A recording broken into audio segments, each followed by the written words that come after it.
You are the man who gave them the power to destroy themselves.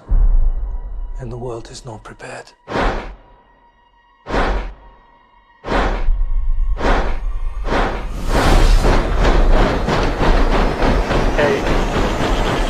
7, 6, 5.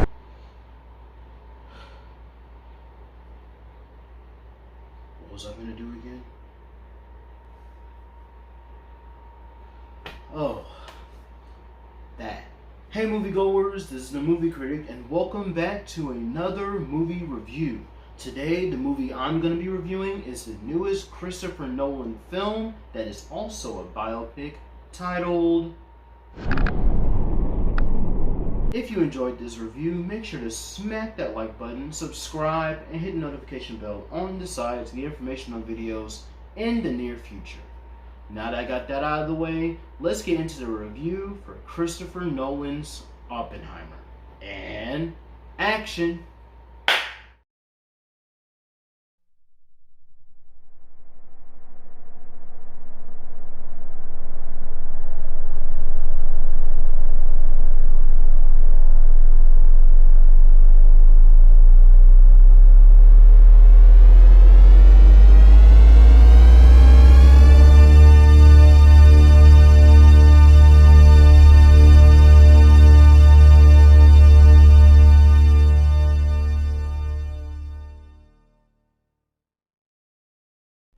This is a national emergency. Detonator charged.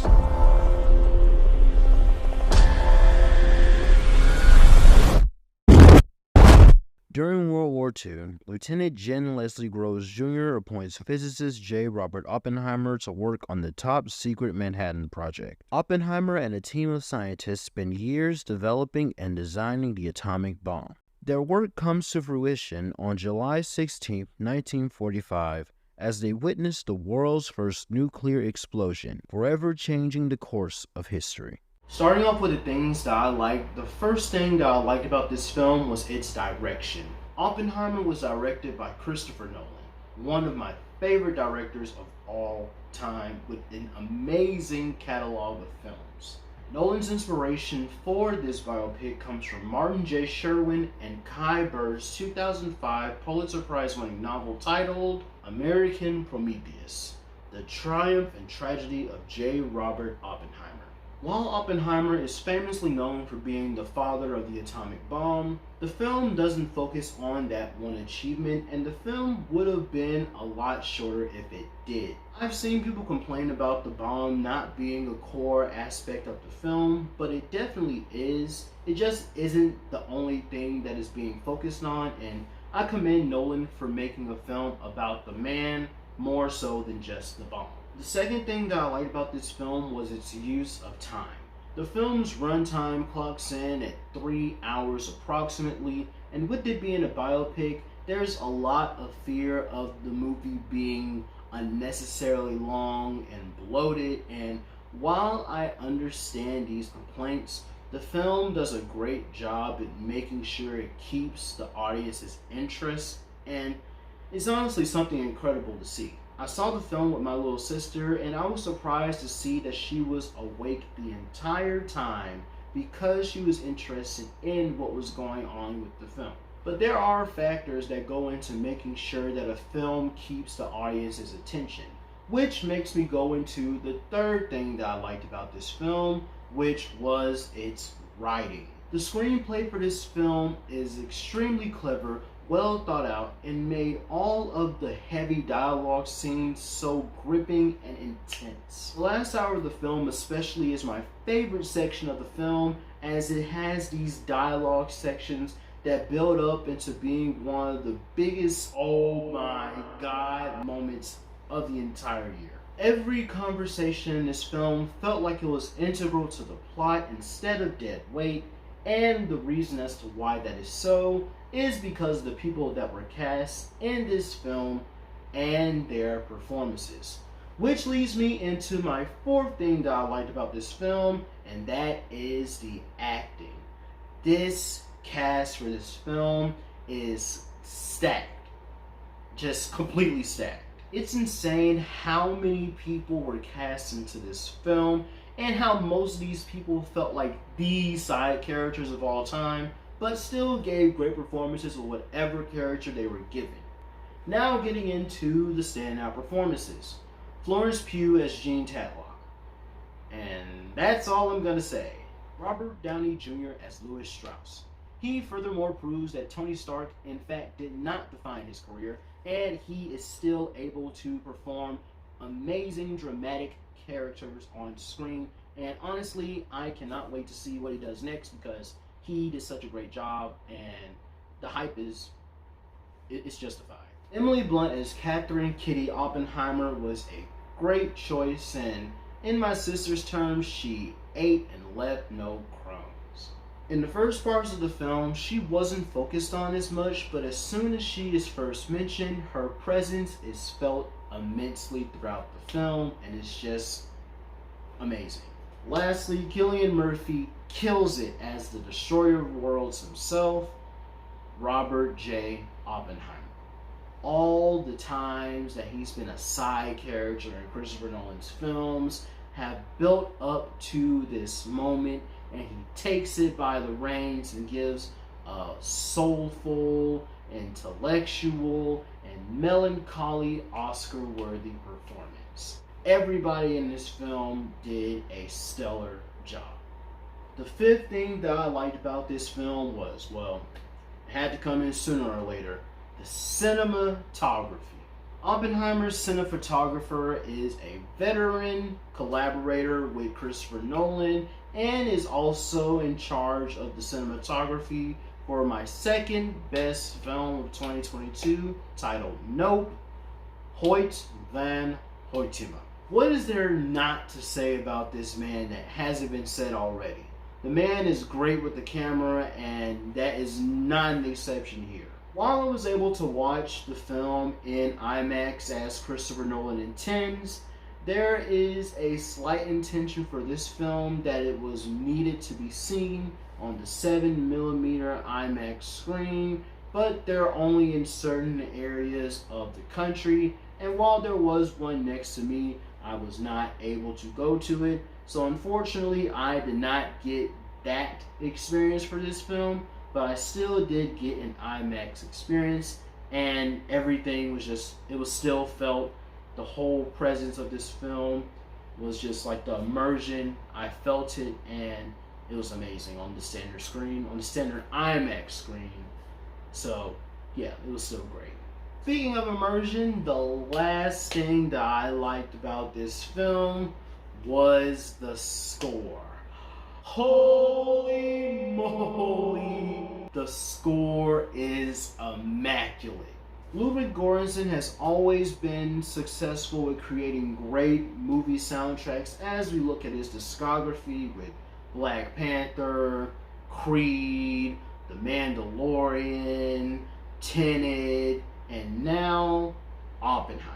He really knows how to set the tone and mood for each scene, and he's honestly become one of my favorite composers out there in recent time. His style for this film is honestly unique, and it makes me feel like I'm on another plane of existence, especially with the IMAX speakers. It's like, it's ear orgasmic, honestly. I know some people see him as an alternate composer for Christopher Nolan, as Hans Zimmer, his usual composer for most of his films, has been contributing his expertise to the Dune series. But honestly, I think Ludwig was a perfect fit for this film, and I cannot wait to see what he does next. Getting into the things that I didn't like, nothing. Absolutely nothing. Moving on, going into the things that I noticed about this film, the first thing that I noticed about this film is its runtime. As stated a few minutes ago, this film's runtime is 3 hours long, and with it being a biopic, this could be a major turnoff for some of the general audience, as people could fear of boredom or having unnecessary bloated scenes throughout the film. But honestly, in my opinion, I did not have those problems. But people might have these problems. I have seen that people have these problems, so that's why it's here. Going to the second thing that I noticed about this film is rated R, and that means that no children under any circumstances should be in the theater for this film. There is more than just foul language and disturbing images. There is also nudity. There are a few scenes that involve two key characters completely butt naked and doing things. That's all I'm going to say. They were doing things. It doesn't happen frequently, but when it does happen, it can be pretty alarming. And I'm seeing that for some people, that because of the nudity, it really has brought down their experience of the film, and it really has affected their rating for the film, which I can understand. I wasn't disturbed by the nudity, but there was a scene in the latter half of the film where it did happen, and I felt uncomfortable by it. Despite that, I do believe that the scenes did play a part into the film, and the actors do too, so yeah. Honestly, it just depends on the viewer. The last thing that I noticed about this film was its density. There is so much depth and a lot of characters on screen. This does ring true for the Manhattan Project section of this film, as there were a lot of scientists from across the nation that came to help Oppenheimer build the atomic bomb and eventually test it. It can be overwhelming to try and understand who is being referred to by the main characters in certain scenes, but the film does do a decent job at making sure that the audience understands who is being referred to at the time, so that's always great when that does happen. But it is understandable why it can be overwhelming when first viewing the film, but I do strongly believe that with a second viewing, whenever that may be, it will be much easier and just simpler to do.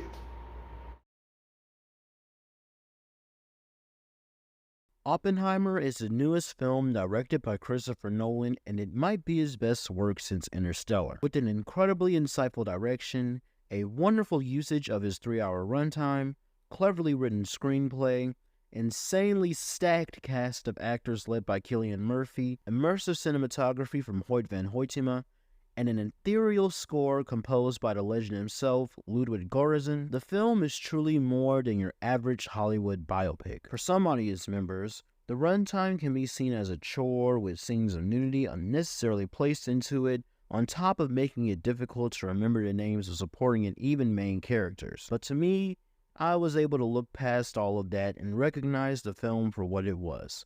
And that's phenomenal.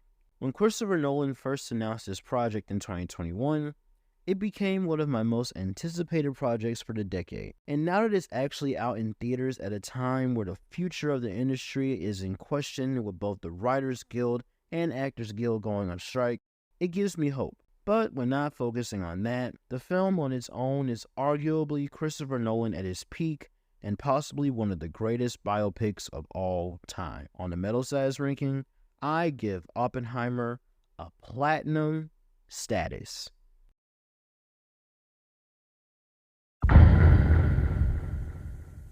And that will be it for the Oppenheimer review.